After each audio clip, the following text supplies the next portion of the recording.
ሰላም ጤና ይስጥልን ውድ ሪፖርተር ተከታታዮች የሰዓቱን ዜናዎች ቀጥዬ ያሰማችኋለሁ። በቅድሚያም አርዕስተ ዜና። በአደጋ ስጋት ምላሽ ፈንድ ከተደነገጉ ከ10 በላይ የገቢ ምንጮች ውስጥ ከአንዱ ብቻ 2.4 ቢሊዮን ብር መሰብሰቡ ታውቋል። ኢትዮጵያን ጨምሮ በምስራቅ አፍሪካ የሚደረጉ ቀጥተኛ የውጭ ኢንቨስትመንት ፍሰቶች ማደጋቸውን የመንግስታቱ ድርጅት ሪፖርት አመላክቷል። ሌሎችንም ይዘናል። አብራችሁን ቆዩ።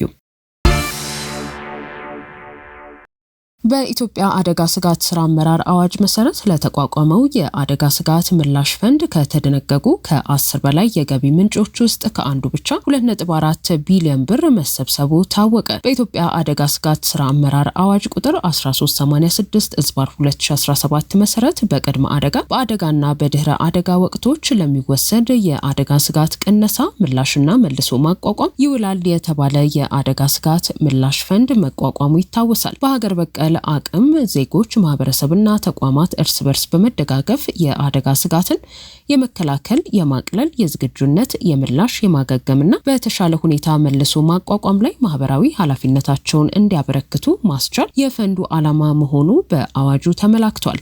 ለፈንዱ የሚውል ገንዘብ ከሚሰበሰብባቸው 14 የገቢ ምንጮች ውስጥ አንዱ የቴሌኮሙኒኬሽን አገልግሎት የሚሰጡ ኩባንያዎች ለድምጽና ለዳታ አገልግሎት ከሚያስከፍሉት የአየር ሰዓት ዋጋ ላይ የሚሰበሰበው ነው። ከዚህ አገልግሎት በኢትዮ ቴሌኮም አማካኝነት የተሰበሰበው የአደጋ ስጋት ምላሽ ፈንድም 2.4 ቢሊዮን ብር መሆኑን የኢትዮ ቴሌኮም ዋና ስራ አስፈጻሚ ወይዘሪት ፍሬህይወት ታምሩ ገልጸዋል። ዋና ስራ አስፈጻሚዋ ይህን የገለጹት የኩባንያውን የ2018 በጀት ዓመት የስራ አፈጻጸም ሪፖርት ሐምሌ 16 ቀን 2018 ዓ.ም ባቀረቡበት ወቅት ነው። ዋና ስራ አስፈጻሚዋ ኩባንያው ለሀገር ከሚያበረክተው አስተዋጽኦ መካከል አንዱ ታክስ መሆኑን ገልጸው በዘንድሮ በጀት ዓመት 73.51 ቢሊዮን ብር ቀጥተኛና ቀጥተኛ ያልሆነ ታክስ መከፈሉንና ከዚህም ውስጥ 2.4 ቢሊዮን ብር ለኢትዮጵያ አደጋ ስጋት ምላሽ ፈንድ የተሰበሰበ መሆኑን በመግለጽ ከናንተ በታማኝነት ሰብስበን ለፈንዱ አስረክበናል ብለዋል።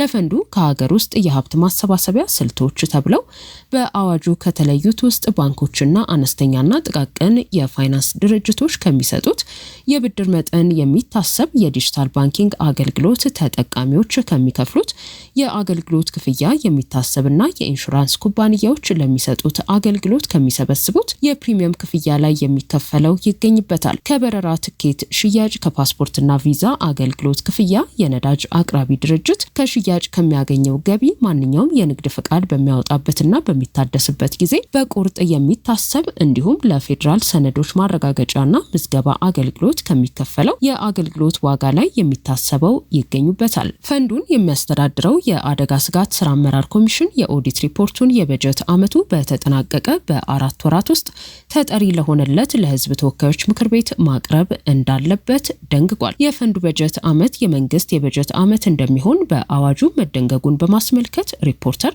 እስካሁን ከገቢ ምንጮች ለፈንዱ የተሰበሰበው ገንዘብ ምን ያህል እንደሆነ የሚገልጽ መረጃ ከኮሚሽኑ ለማግኘት የኮሚሽነር ሽፈራው ተክለማርያም የእጅ ስልክ ላይ በተደጋጋሚ ሙከራ ቢያደርግም ሊሳካ አልቻለም።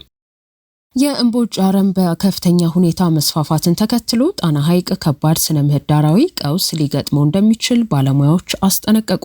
የእምቦጭ አረም ወደ ተጨማሪ 36 ቀበሌዎች በመስፋፋቱ ጣና ሐይቅ ወደ ከባድ ስነ ምህዳራዊ ቀውስ እየገባ መሆኑንና አስቸኳይ እርምጃ ካልተወሰደ የኢትዮጵያ ትልቁ የተፈጥሮ የውሃ ሀብት የሆነው ሐይቁ ለትራንስፖርትና ሌሎች አገልግሎቶች የማይመች የውሃ መጠኑ ሊቀንስና የብዝሃ ሕይወት ሀብቱን ሊያጣ እንደሚችል የአካባቢ ጥበቃ ባለሙያዎች ማስጠንቀቂያ እየሰጡ ነው። የእምቦጭ መጤ አረም ቀደም ሲል ከነበረበት ቦታ ተሻግሮ እየተስፋፋ በመሆኑ የአሳ ሀብትን፣ የውሃ ትራንስፖርትን፣ ቱሪዝምና በሚሊዮን የሚቆጠሩ ኢትዮጵያውያንን የዕለት ተዕለት ኑሮ በሚደግፈው ጣና ሐይቅ ላይ ከፍተኛ ስጋትን ፈጥሯል። በቀድሞ የጣና ሐይቅና ሌሎች የውሃ አካላት እንክብካቤና ልማት ኤጀንሲ ውስጥ የአረም ቁጥጥር ባለሙያ የነበሩት አቶ ቻላቸው ብናልፈው እንደገለጹት ጣና ሐይቅ በዚህ ሁኔታ የሚቀጥል ከሆነ በሐይቁ ላይ የጀልባ ጉዞ ማድረግ የማይቻልበት፣ የሐይቁ የውሃ መጠን የሚቀንስበት እንዲሁም የብዝሃ ሕይወት ሀብቱ ይጠፋል ብለዋል። ባለሙያው አክለውም ሐይቁን ለማዳን አስቸኳይ እርምጃ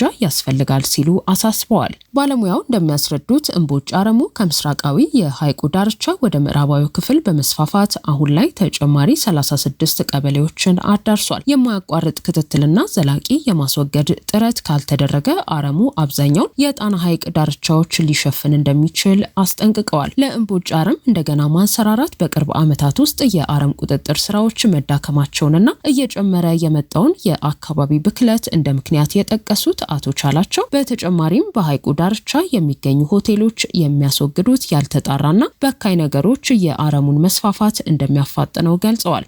ከዚህ ቀደም የተደረጉ የቁጥጥር ጥረቶችን በተመለከተም በህብረተሰብ ንቅናቄ በእጅ የመንቀል ስራ ከማሽኖች ጋር ተጣጥሞ ሲተገበር እምቦጭን ለማስወገድ ውጤታማ መንገድ እንደሆነና የባዮሎጂካል እንዲሁም የኬሚካል ቁጥጥር ዘዴዎች አነስተኛ ውጤት እንዳስገኙ ባለሙያው ተናግረዋል። ከ5 ዓመታት በፊት በተካሄደው ዘመቻ ወደ 100 ሺህ ገደማ ሰዎች ተሳትፈውበት ከነበረው አረም ላይ ወደ 80 በመቶ የሚጠጋውን ማስወገድ ተችሎ እንደነበር አስታውሰዋል።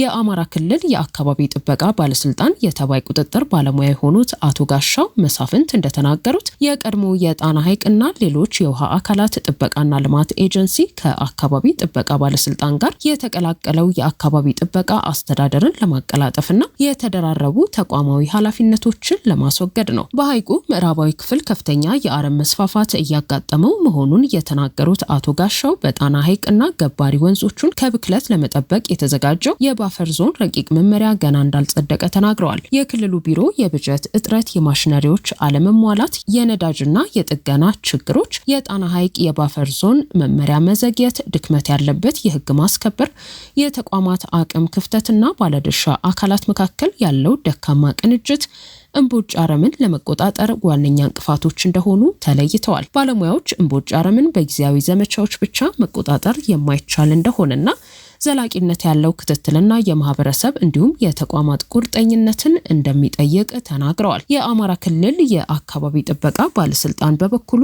እምቦጭ አረምን ለማስወገድና የሐይቁን ስነ ምህዳር ወደ ነበረበት ለመመለስ ትልቅ ዘመቻ ለማድረግ እየተዘጋጀ መሆኑን ቢያስታውቅም አሁን ስላለው ሁኔታና ስለ ዘመቻው ዝርዝር መረጃ አልገለጸም። ኢትዮጵያን ጨምሮ በምስራቅ አፍሪካ የሚደረጉ ቀጥተኛ የውጭ የኢንቨስትመንት ፍሰቶች ማደጋቸውን የመንግስታቱ ድርጅት ሪፖርት አመለከተ። ይሁን እንጂ የኢንቨስትመንት ፍሰቱ በውስን ዘርፎች ላይ የተከማቸ በመሆኑ ዘርፈ ብዙ ማድረግ ይጠበቅባቸዋል ተብሏል። ከሳህራ በታች ባሉ የአፍሪካ ሀገራትና በመላው አህጉሪቱ የተመዘገበው ቀጥተኛ የውጭ ኢንቨስትመንት እንደ አውሮፓውያኑ አቆጣጠር በ2025 $70 ቢሊዮን መድረሱን የተባበሩት መንግስታት የንግድና ልማት ጉባኤ አስታውቋል። የመንግስታቱ ድርጅት ዓለም አቀፍ ኢንቨስትመንት በቀውስ ጊዜ ውስጥ በሚል ርዕስ ባወጣው የ2026 የዓለም ኢንቨስትመንት ሪፖርቱ እንደገለጸው የዘንድሮ አሃዝ እንደ አውሮፓውያኑ አቆጣጠር ከ2024 ታሪካዊ ሆኖ ከተመዘገበው ኢንቨስትመንት አንጻር የ26 በመቶ ቅናሽ ያሳየ ቢሆንም ከሰሃራ በታች ያለው የረጅም ጊዜ ታሪካዊ አማካኝ ፍሰት ግን በ1/3 ገደማ የሚበልጥ ሆኗል። ሪፖርቱ ለኢንቨስትመንት ፍሰት እድገቱ ዋነኛ ምክንያት የሆነው ወሳኝ ማዕድናት ላይ ያለው ዓለም አቀፍ ፍላጎት መጨመር፣ የንጹህ ኢነርጂ ሽግግር፣ መሰረተ ልማቶች መስፋፋትና የዓለም አቀፍ ንግድ አቅርቦት ሰንሰለት መዋቀር ነው ብሏል። የአዳዲስ ፕሮጀክቶች አጠቃላይ የፋይናንስ መጠን በ1/3 ገደማ ቢቀንስም ይፋ የተደረጉት የስምምነቶች ቁጥር ግን መጨመሩንና ይህም ኢንቨስተሮች ትኩረታቸውን ወደ ስትራቴጂካዊ የኢኮኖሚ ዘርፎችና አነስተኛ ነገር ግን ከፍተኛ ውጤት የሚያስገኙ ፕሮጀክቶች ማዞራቸውን ያሳያል ሲልም የመንግስታቱ ድርጅት የንግድና ልማት ጉባኤ ሪፖርት አመልክቷል።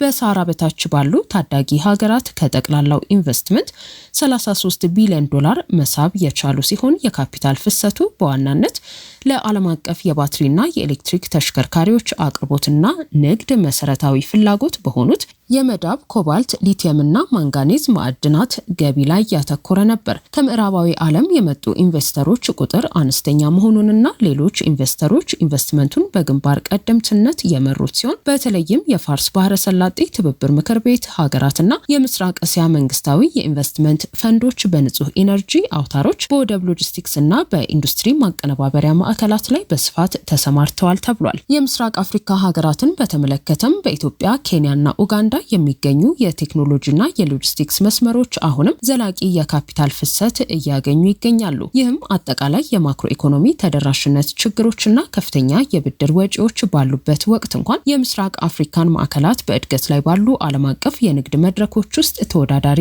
አድርጓቸዋል። የተባበሩት መንግስታት የንግድና ልማት ጉባኤ የካፒታል ፍሰቱ አሁንም የተፈጥሮ ሀብት ባላቸው ሀገራት ላይ ብቻ የተከማቸ መሆኑን በማስጠንቀቅ የአካባቢው መንግስታት ጥሬ የማዕድን ሀብታቸውን ወደ ሀገር ውስጥ ማቀነባበሪያ ፖሊሲዎች በማሻገር ዘላቂና ሰፊ የኢንዱስትሪ እድገት እንዲፈጥሩ አሳስቧል። ይህ በእንዲህ እንዳለ በተጠናቀቀው የኢትዮጵያ የ2018 በጀት ዓመት 4.44 ቢሊዮን ዶላር የውጭ ቀጥተኛ ኢንቨስትመንት መሳብ እንደተቻለ የኢንቨስትመንት ኮሚሽን መረጃ የጠቆመ ሲሆን 528 አዳዲስ የኢንቨስትመንት ፍቃድ እንደተሰጠና 260 የሚሆኑ ፕሮጀክቶች በልዩ የኢኮኖሚ ዞን ውስጥ መግባታቸው ተጠቁሟል።